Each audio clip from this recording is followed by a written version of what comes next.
A gente está o tempo todo cercado por argumentos, né? Seja nas redes sociais, numa reunião de trabalho, numa conversa em família. Mas como é que a gente separa o que é um argumento bom, sólido, do que é só bom, do que é só enrolação? Nesta análise, vamos usar as ideias do lógico Douglas Walton para montar um tipo de guia de campo, sabe? Para a gente aprender a identificar argumentos que não se sustentam. Bom, o nosso roteiro vai ser o seguinte. Primeiro, vamos entender as regras básicas do jogo, ou seja, o que faz um argumento ser bom de verdade. Depois, a gente vai mergulhar nas armadilhas mais comuns, aquela de atacar a pessoa e não a ideia, os argumentos que fogem do assunto, a clássica confusão entre coincidência e causa, e para fechar, a tática de usar o desconhecido para tirar conclusões. Então vamos lá. Antes da gente sair por aí bancando o detetive de argumento furado, a gente precisa ter bem claro o que são as regras de um bom diálogo. Afinal, como é que a gente vai saber que algo está errado se a gente não sabe como é o certo, não é mesmo? O que é super interessante aqui é que nem toda discussão quer a mesma coisa. Por exemplo, uma investigação busca o conhecimento, a verdade. É um esforço colaborativo. Já uma altercação, bom, é uma briga. O objetivo é só atingir o outro. Saber em que tipo de conversa a gente está entrando já é meio caminho andado para não cair em cilada. Imagina que uma conversa produtiva é tipo um mapa, sabe? Com 4 paradas bem definidas. Primeiro, todo mundo concorda com as regras do jogo. Depois, o assunto é colocado na mesa sem rodeios. Aí sim, vem a troca de argumentos. E no final, idealmente, se chega a uma conclusão. O objetivo é alcançado. É uma estrutura que ajuda a gente a colaborar, em vez de só brigar. Certo. Agora a gente entra na primeira grande armadilha, o famoso ataque ad hominem. É exatamente aqui que a conversa costuma descarrilar, sabe? Quando em vez de discutir a bola, a gente começa a chutar o jogador. E aqui está o pulo do gato. Criticar um argumento é focar na lógica, nas evidências. A pergunta é, isso faz sentido? Já na falácia ad hominem, o foco muda completamente. A gente ignora a lógica e passa a questionar o caráter da pessoa. A pergunta vira, essa pessoa é confiável? Olha só esse exemplo histórico. As teorias de Einstein não foram atacadas com base na ciência, mas sim com base num ataque pessoal, chamando as ideias dele de delírios, de uma mente poluída por visões políticas. O mérito científico foi totalmente ignorado. E o mais incrível é que a mesmíssima tática foi usada pelo lado oposto. Isso prova que o problema não é a ideologia por trás, mas a forma do argumento. Atacar a pessoa em vez de debater a ideia é uma falha de lógica, não importa de que lado do espectro político venha. Agora vamos para uma falácia que é bem mais sutil. São aqueles argumentos que até parecem fazer sentido, mas que na verdade estão nos desviando do ponto principal. É como uma pista falsa numa cena de crime.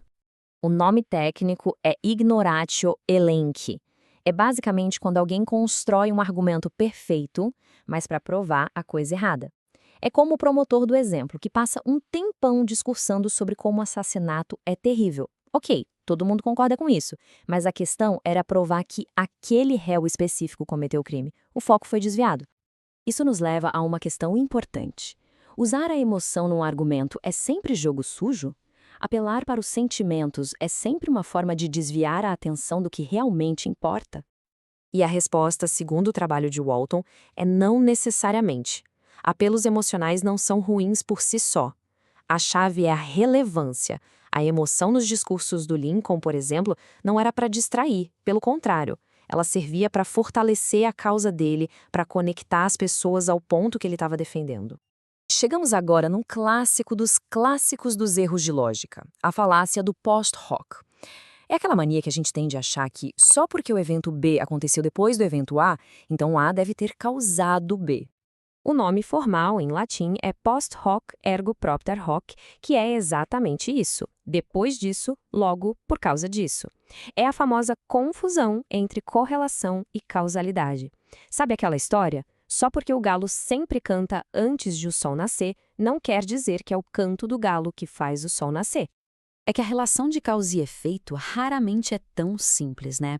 Às vezes a ordem está invertida, ou tem um terceiro fator escondido causando as duas coisas, ou muitas vezes foi só pura coincidência mesmo. Olhar só para a sequência dos fatos pode enganar e muito. Olha esse caso, por exemplo. Um estudo de 1985 encontrou uma ligação estatística forte entre o quanto um país gasta com militares e a sua taxa de mortalidade infantil. À primeira vista, parece até fazer sentido. Talvez o dinheiro que vai para armas esteja faltando na saúde. Só que aí veio um crítico e, de forma brilhante, mostrou o perigo disso. Ele disse que, com a mesma lógica estatística, daria para provar uma ligação entre mortalidade infantil e o consumo de bananas em países pobres. Isso mostra o quão absurdo pode ser concluir uma relação de causa e efeito só com base em correlação. Para fechar nossa lista, vamos ver uma falácia bem traiçoeira, o argumento da ignorância. É basicamente quando a falta de prova sobre algo é usada como se fosse uma prova de outra coisa. O exemplo clássico que todo mundo usa é esse. Ninguém nunca provou que fantasmas não existem, logo eles existem. Percebe o erro? A ausência de uma prova de que algo é falso não serve automaticamente como prova de que é verdadeiro. Mas olha que curioso, a mesmíssima estrutura é o pilar do nosso sistema de justiça. A acusação não conseguiu provar a culpa. Logo, o réu é inocente. E aqui faz todo sentido. Então, o que muda de um caso para o outro? A resposta é o contexto. E principalmente uma coisa chamada ônus da prova. No tribunal, o ônus é da acusação. Na falta de provas, prevalece a inocência. Já no caso de um rifle desconhecido, o risco de estar errado é altíssimo. Então, por prudência, a gente assume o pior, e o ônus é de quem quiser provar que a arma está segura. Então, para a gente resumir a ópera, o que a gente leva desse nosso guia de campo? Primeiro, saiba em que tipo de jogo está entrando. Segundo, ataque a bola, não o jogador. Terceiro, veja se as provas têm a ver com a conclusão. Quarto, lembre-se sempre que correlação não é causalidade. E por último, a falta de uma prova não é por si só uma prova.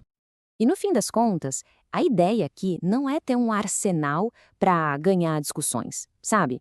O objetivo é bem maior. É a gente ter um pensamento mais crítico, mais claro e conseguir ter diálogos que realmente levem a algum lugar. E agora, com essas ferramentas em mãos, fica a provocação. Qual desses argumentos falhos vai ser o primeiro a aparecer por aí no dia de hoje? Vale a pena ficar com os olhos e ouvidos bem atentos, porque eles estão por toda parte.